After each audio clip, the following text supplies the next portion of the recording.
Bismillahirrahmanirrahim. Assalamualaikum warahmatullahi wabarakatuh.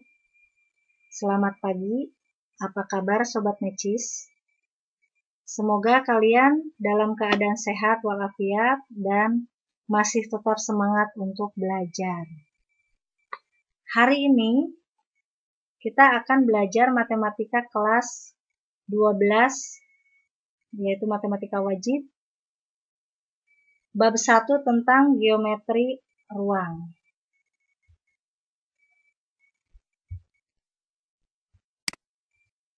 Nah, sebelum kita mempelajari materi ini, saya akan memperkenalkan diri saya. Nah, ini wajah saya. Nama saya Dewi Astuti. Ya. Boleh kalian panggil Ibu Dewi. Dan ini ada nomor telepon yang bisa kalian hubungi apabila kalian menemukan kesulitan-kesulitan dalam menyelesaikan masalah matematika. Nah, di sini materi-materi yang akan kalian dapat di kelas 12, yaitu ada 4 bab. Ya. Untuk semester 1 2 bab dan semester 2 2 bab. Materi semester 1 yaitu tentang dimensi 3 atau geometri ruang, ya, dan statistika. Semester 2-nya kaidah pencacahan dan peluang kejadian.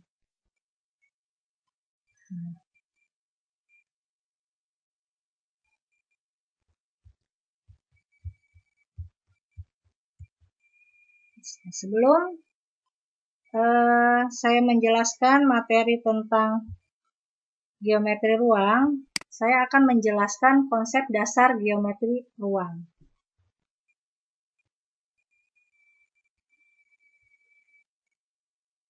Titik, garis, dan bidang merupakan unsur-unsur dalam ruang atau disebut juga unsur ruang. Sini pengertiannya. Pengertian yang pertama yaitu pengertian tentang titik. Titik biasanya dituliskan dengan noktah dan dinyatakan dengan huruf besar atau kapital. Seperti A, B, C, P, Q, dan sebagainya. Nah, titik tidak memiliki ukuran dan sering disebut berdimensi 0. Titik juga tidak memiliki ketebalan atau tinggi, panjang, dan lebar. Ini pengertian dari titik. Sekarang yang kedua, garis.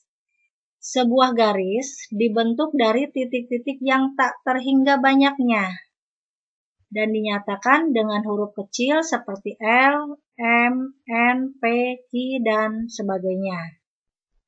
Atau dua huruf besar atau kapital seperti A dan B dan ditulis dengan AB atau BA.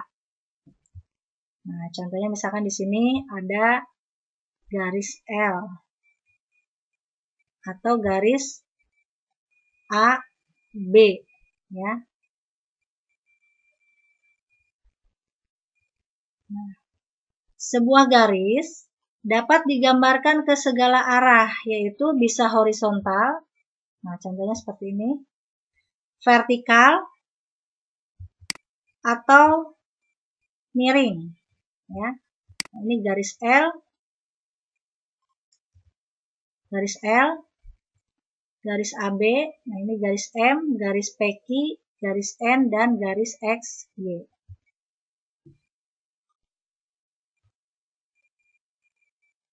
Yang ketiga adalah bidang. Bidang adalah suatu permukaan datar yang terbentuk secara tak terbatas ke semua arah. Bidang memiliki panjang dan lebar, namun tidak memiliki ketebalan dan disebut benda berdimensi 2. Kemudian bidang dapat dinamai dengan huruf atau simbol tunggal seperti U, P, W, alfa, beta, dan sebagainya. Atau menuliskan semua titik seperti R, S, T, U, atau yang lainnya, ya. Nah, misalkan di sini ada bidang V, nah ini dinamakan bidang V ya. Kalau di sini tulis W ya berarti bidang W. Kalau U berarti bidang U. Atau menyebutkan semua titik. Nah, ini bidang R, S, T, U.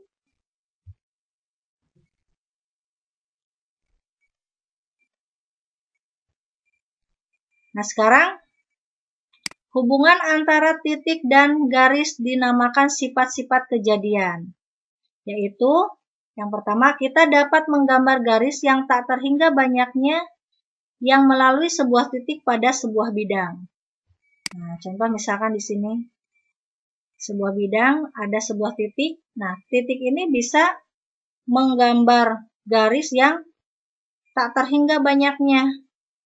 Nah, contoh misalkan ini garis yang pertama. Kemudian garis yang kedua melalui titik A dan seterusnya masih banyak lagi.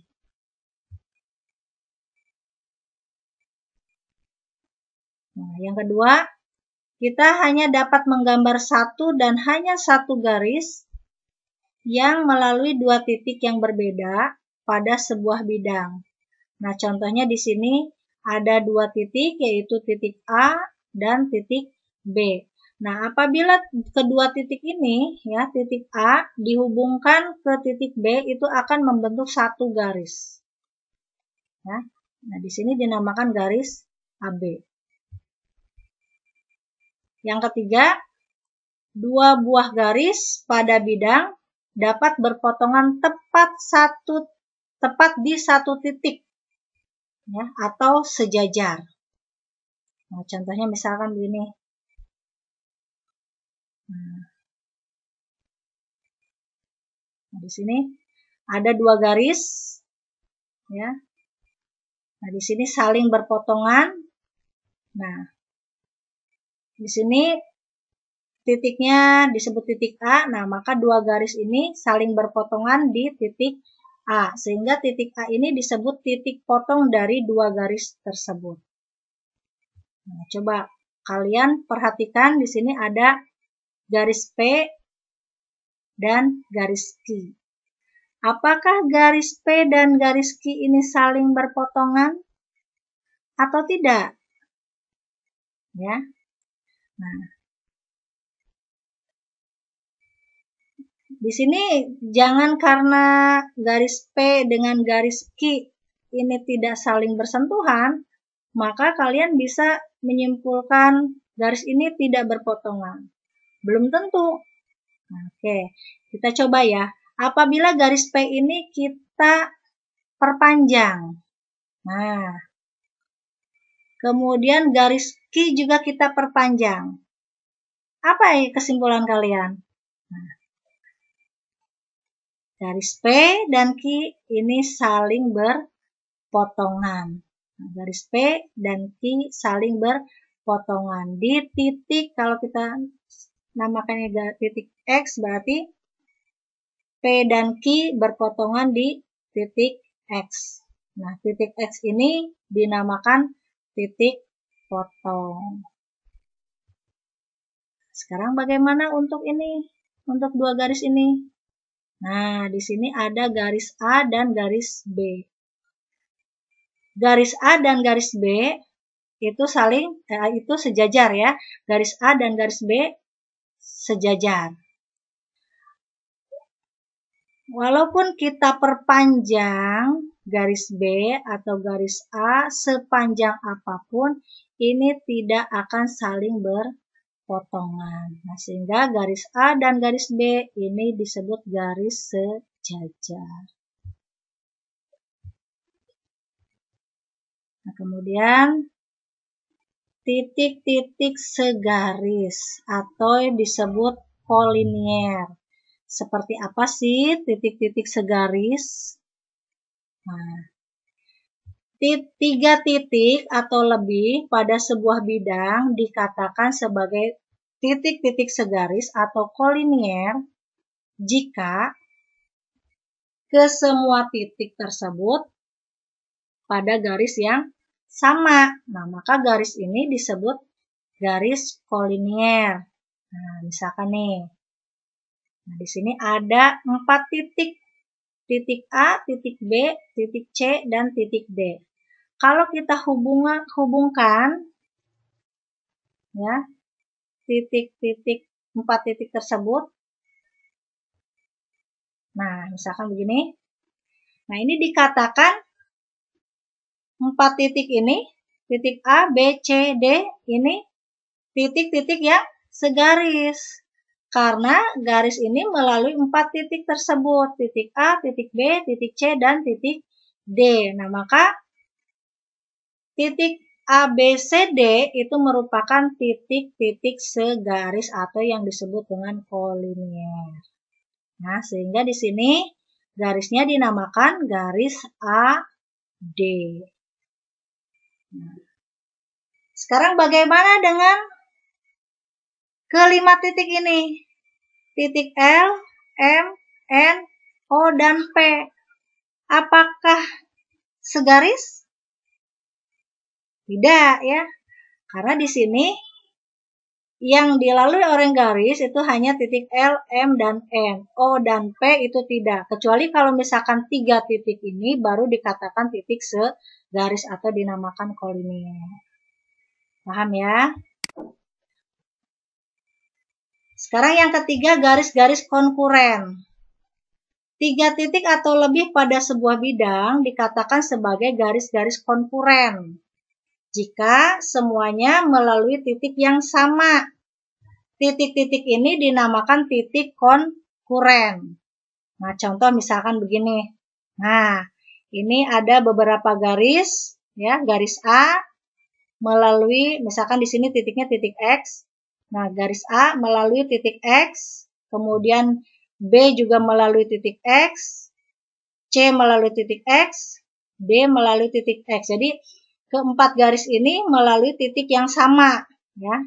Makanya ini disebut keempat garis ini disebut garis konkuren karena melalui titik yang sama yaitu titik X. Coba kalian perhatikan gambar yang kedua.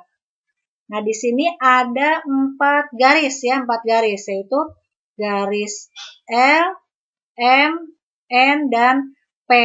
Nah, di sini garis L itu tidak melalui titik yang sama dengan M atau dengan N atau dengan P. Nah, sehingga ini garis-garis ini dikatakan tidak konkuren. Nah, paham ya? Nah, mungkin untuk pertemuan hari ini cukup ya. Nanti kita lanjutkan ke pertemuan berikutnya tentang kedudukan titik, garis, dan bidang.